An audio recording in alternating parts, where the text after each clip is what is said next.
I got a question from some of you, how to find the p-value, because in lecture 4 I found the p-value of a difference, or a t-stat, and unfortunately my screen capture device was not very well calibrated, so you missed some of the z table. Okay, so today we're just going quickly through how to find the p-value for the difference of two means or two proportions. Okay, so for example, you get t-stat, and that would be the difference between two sample means divided by the standard error of this difference.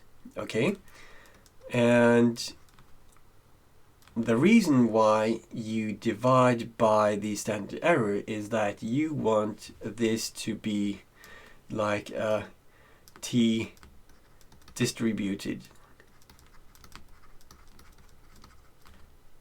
random variable. Okay,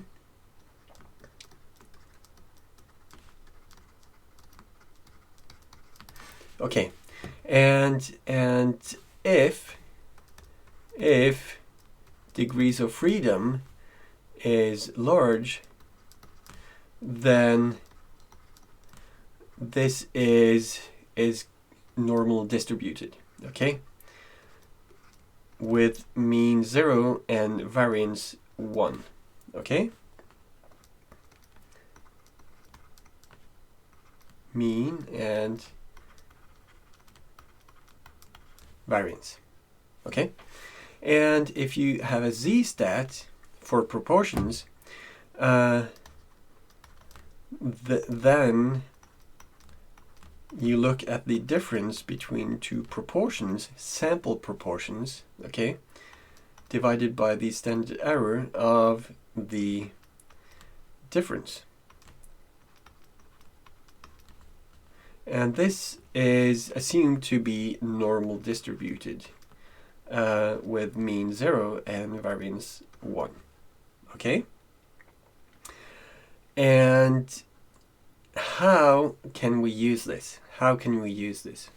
Well, if you think about the normal distribution like this, and this is like a normal distribution with mean 0 and variance 1, then the area under here is equal to 1. Okay, it's always equal to 1 for a probability distribution.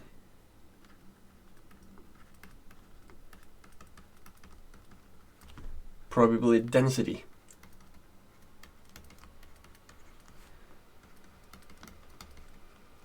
Distribution. Okay, and the area under the curve is 1, which equals 100%. Okay, maybe you are more accustomed to express probability as a percentage. Okay, and this 100% just means that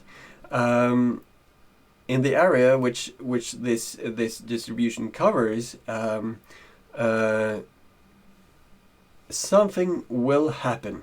Something will happen with probability 1. Okay, and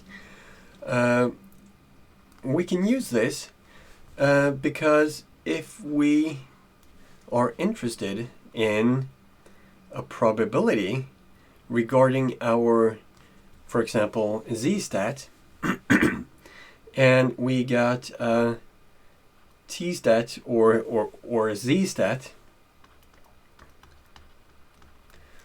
or a z-stat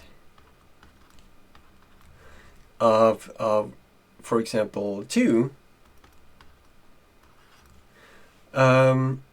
which is here, and 0 is on the, yeah, it's a bit skewed here, but and we are wondering what is the probability that something more extreme could occur by chance, assuming this distribution. Okay. So, and the area under the curve is the probability. Okay. So the probability that something more extreme than 2 happens is actually given by the area. Okay. Equals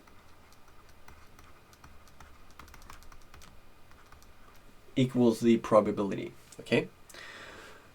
So what we do is that someone has calculated for us this probability, and what we can do is to go to the z table, and we can see that we have different kinds of probabilities which have been calculated by someone else, and we are interested in the tail distribution, okay, the tail probability, which is the first column here, okay?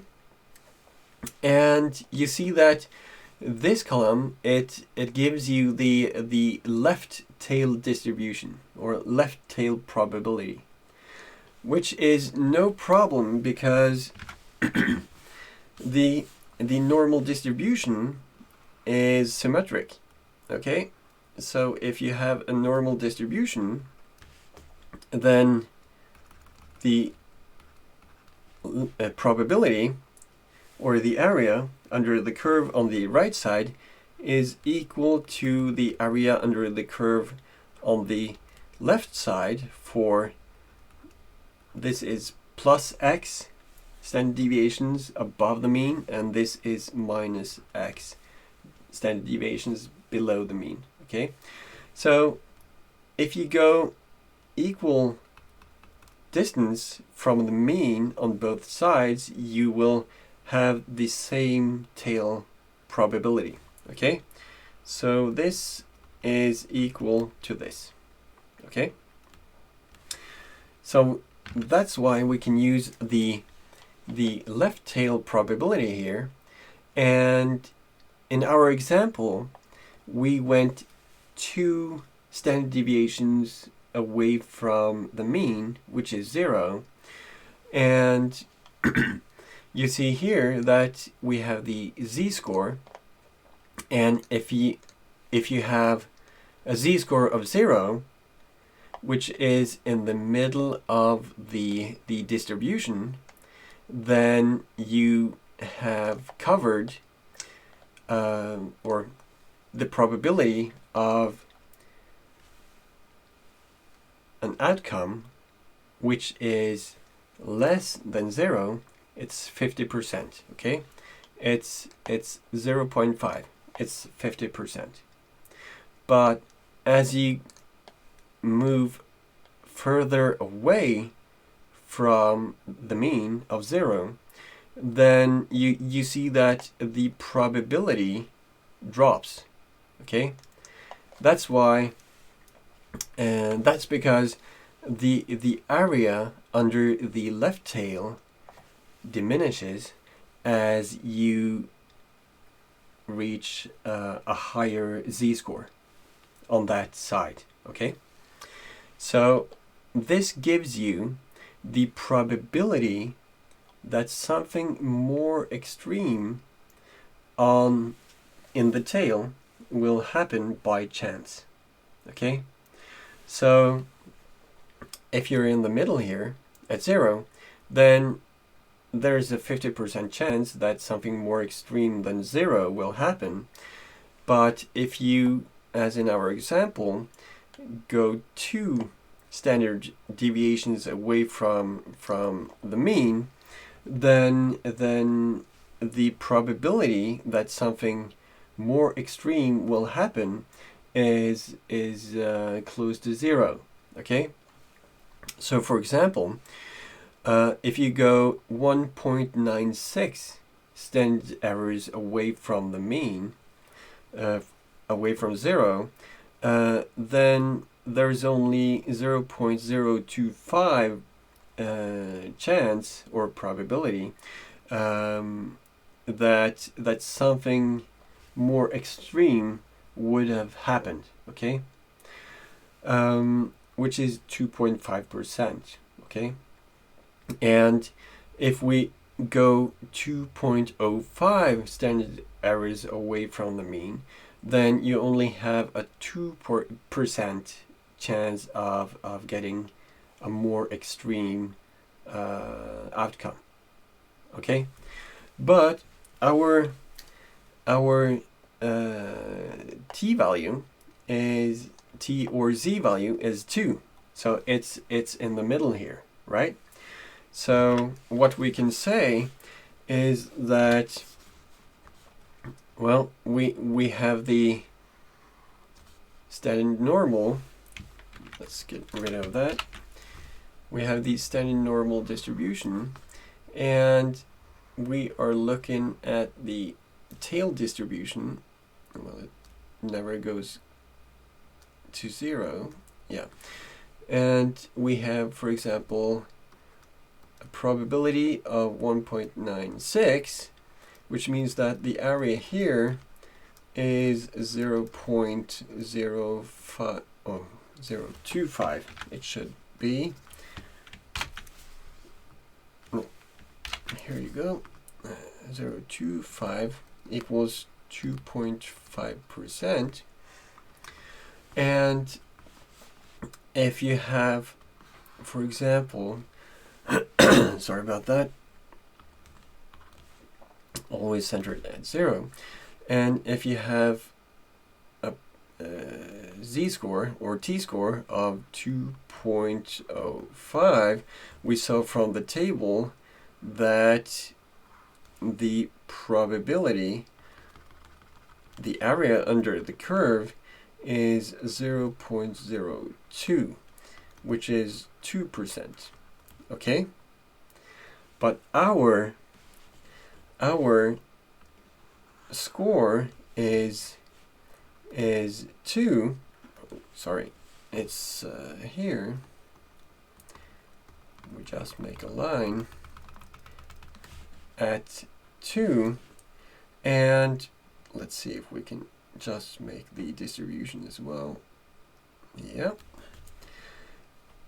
Which means that we know that this area is between 0.02 and 0.025. Okay? Because it's definitely smaller than 0.025, and it's definitely less than 0.02. Okay? But according to the table, we can't exactly pinpoint the p-value, which is the probability of getting something more extreme than 2, but we come fairly close. Okay, so that's how you use this table, this z-table, to find the p-value, which is the probability of getting something more extreme than you actually got from your sample. Thanks.